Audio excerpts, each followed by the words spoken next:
Welcome to my channel. मैं हूं सविता। दोस्तों आज की इस क्लास में हम करेंगे बीएड फर्स्ट ईयर के paper third educational technology and ICT के वेरी शॉर्ट क्वेश्चन। दोस्तों अगर आप मेरे चैनल पर डेली विजिट कर रहे होंगे, आपने चैनल को सब्सक्राइब किया होगा, तब आपको पता होगा कि इस चैनल पर आपको बीएड फर्स्ट ईयर और बीएड सेकेंड ईयर के सभी सब्जेक्ट के लिए वेरी शॉर्ट क्वेश्चन की सीरीज़ दी गई है। इसकी अलग से एक प्लेलिस्ट बनी है और हमने कई सारी क्लासेज इसमें कंप्लीट कर ली हैं। तो अगर आपने उन सभी क्लासेस को नहीं देखा है तो ज़रूर देखिएगा, और अगर आप चैनल पर नए हैं तो चैनल को सब्सक्राइब जरूर कर लीजिएगा। देखते हैं आज का पहला प्रश्न क्या है हमारा। तो दोस्तों शैक्षिक तकनीकी का अर्थ स्पष्ट कीजिए, ये पहला प्रश्न होगा, जिसे टीचिंग टेक्नोलॉजी भी कहा जाता है। देखिएगा, वर्तमान युग जो चल रहा है इसमें विज्ञान एवं तकनीकी पर ही ये आधारित है। मानव जीवन के प्रत्येक क्षेत्र में इसकी झलक हमें देखने को मिलती है।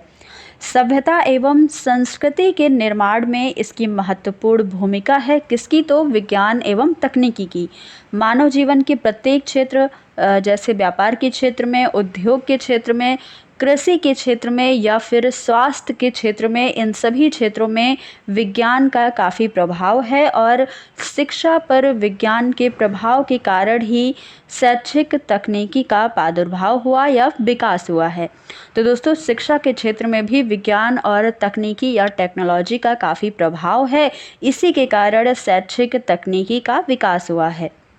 आगे जानिएगा शैक्षिक तकनीकी का अर्थ। तो दोस्तों शिक्षण अधिगम प्रक्रिया को सहज, सरल, रुचिकर, सक्षम बनाने के लिए वैज्ञानिक, तकनीकी, मनोवैज्ञानिक नियमों, सिद्धांतों का यथोचित प्रयोग ही शिक्षा तकनीकी या शैक्षिक तकनीकी कहलाता है।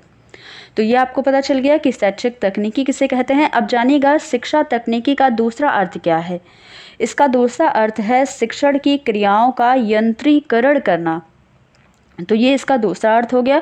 देखिए, अगर आपको अब भी नहीं समझ में आ रहा है कि शैक्षिक तकनीकी क्या है, तो दोस्तों जो शैक्षिक तकनीकी होती है, मान लीजिए कि आप जहाँ पर भी बैठकर पढ़ रहे होंगे, इसी फ़ोन के माध्यम से, पता नहीं आप कहाँ हो या फिर मैं पता नहीं कहाँ हूँ, तो इतनी दूर से जो हम पढ़ाई कर पा रहे हैं, चीज़ों को समझ पा रहे हैं, ये टेक्नोलॉजी के माध्यम से ही तो समझ पा रहे हैं। तो इसलिए ये जो हम तरीका अपना रहे हैं, ये शैक्षिक तकनीकी के माध्यम से ही हम इस तरह की पढ़ाई कर पा रहे हैं।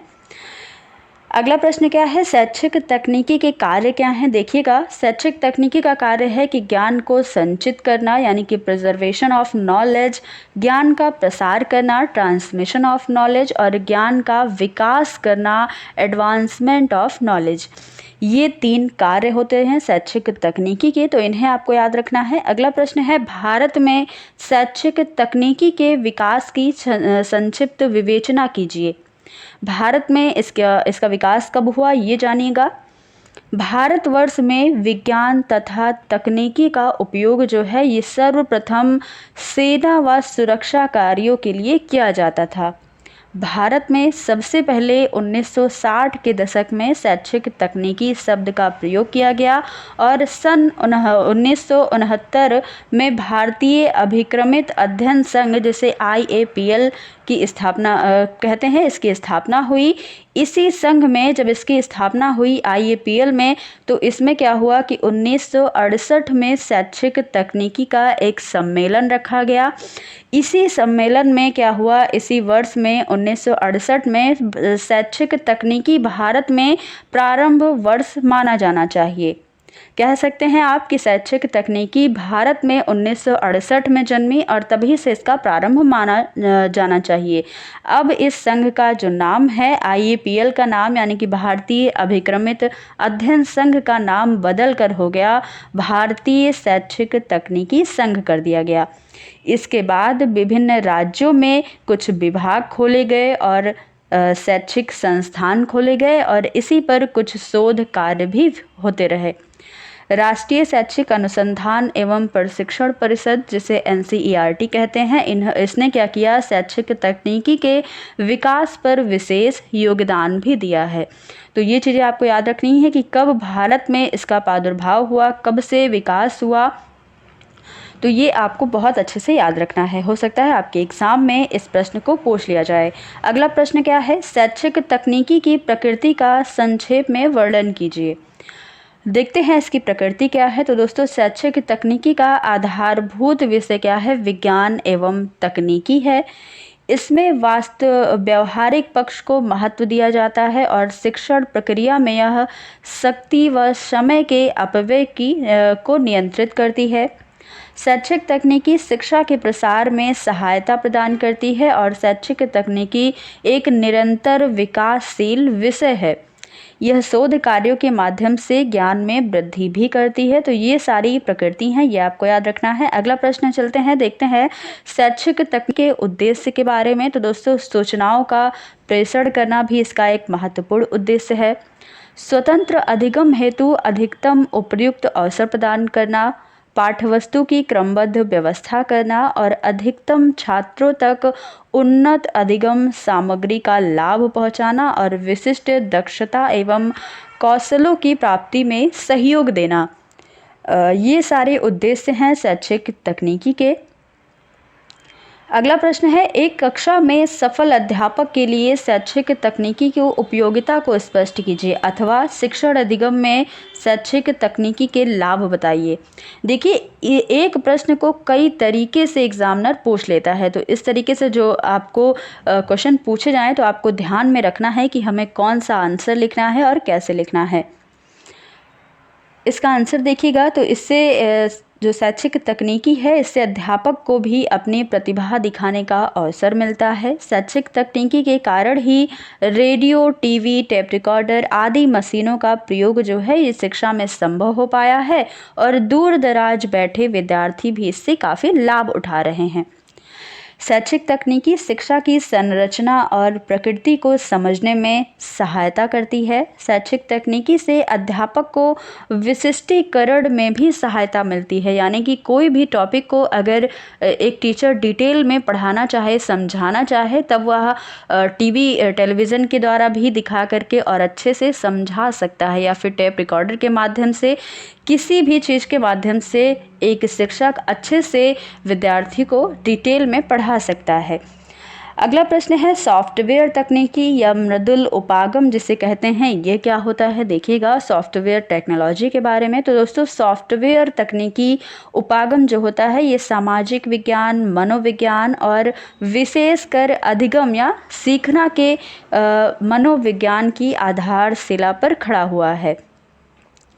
इस तकनीकी में अभियंत्रण की मशीनों का प्रयोग नहीं किया जाता। यही चीज़ यहाँ पर आपको याद रखना है कि सॉफ्टवेयर टेक्नोलॉजी में मशीनों का प्रयोग नहीं होता और जो हार्डवेयर टेक्नोलॉजी होती है उसमें मशीनों का प्रयोग किया जाता है। तो ये बहुत ही विशेष या महत्वपूर्ण अंतर है इन दोनों में, ये चीज़ आपको याद रखनी है। आगे देखिएगा, इसमें मशीनों का प्रयोग तो नहीं होता, लेकिन शिक्षण अधिगम के मनोवैज्ञानिक सिद्धांतों का प्रयोग किया जाता है, जिसके प्रभाव से विद्यार्थियों के व्यवहार में अपेक्षित परिवर्तन किया जा सके, विद्यार्थियों का जो व्यवहार है उसको बदला जा सके। इस क्षेत्र में अगर मशीनों का प्रयोग किया भी जाए तो वह सिर्फ पाठ्य वस्तु या पाठ्य पुस्तक को प्रभावशाली बनाने हेतु किया जाता है।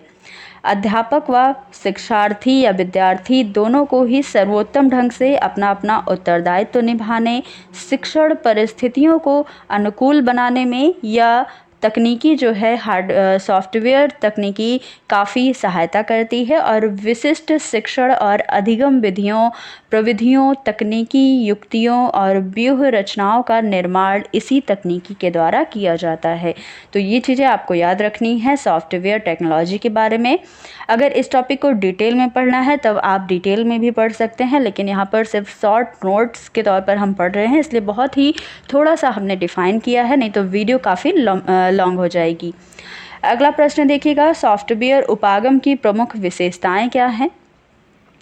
तो इसकी विशेषता देखिएगा, सॉफ्टवेयर का स्वरूप मूर्त की अपेक्षा अमूर्त अधिक होता है, यानी कि ये जो उपागम है इसे आप देख नहीं सकते, छू नहीं सकते, महसूस नहीं कर सकते हैं छू करके, देख करके, तो ये होता है अमूर्त। इसके द्वारा शिक्षण का वास्तविक एवं स्थायी स्वरूप निर्धारित किया जा सकता है।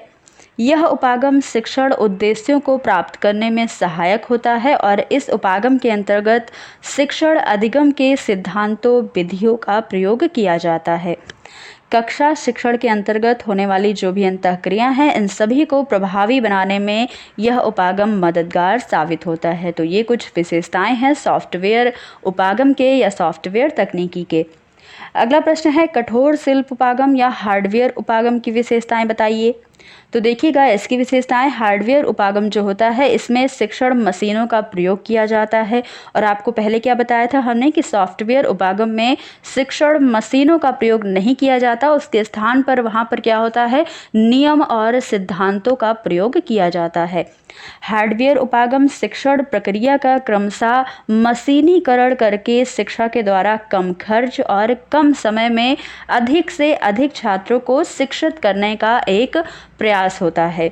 हार्डवेयर तकनीकी को मूर्त रूप से स्पष्ट देखा जा सकता है, लेकिन सॉफ्टवेयर उपागम को आप मूर्त रूप से देख या छू नहीं सकते हैं, लेकिन हार्डवेयर को आप आसानी से टच कर सकते हैं, छू सकते हैं, देख सकते हैं।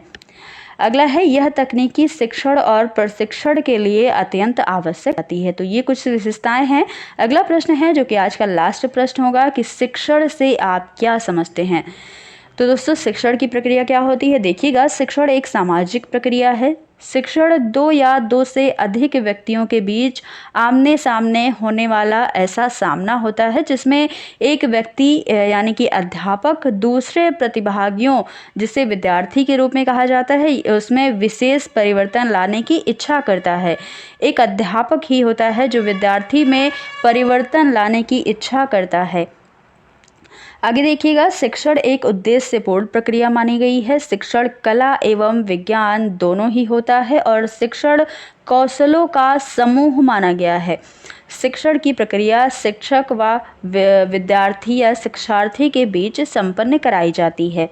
तो ये होता है शिक्षण की प्रक्रिया जिसे शिक्षक के द्वारा किया जाता है। तो दोस्तों, ये थे आज के प्रश्न। कैसे लगे आप बताइएगा ज़रूर कमेंट बॉक्स में। और अगर आपको क्लास अच्छी लगी तो ज़्यादा से ज़्यादा लाइक शेयर करिएगा। चैनल पर पहली बार आए हैं तो सब्सक्राइब जरूर कीजिएगा। फिर मिलेंगे ऐसे ही कुछ नए प्रश्नों के साथ। धन्यवाद।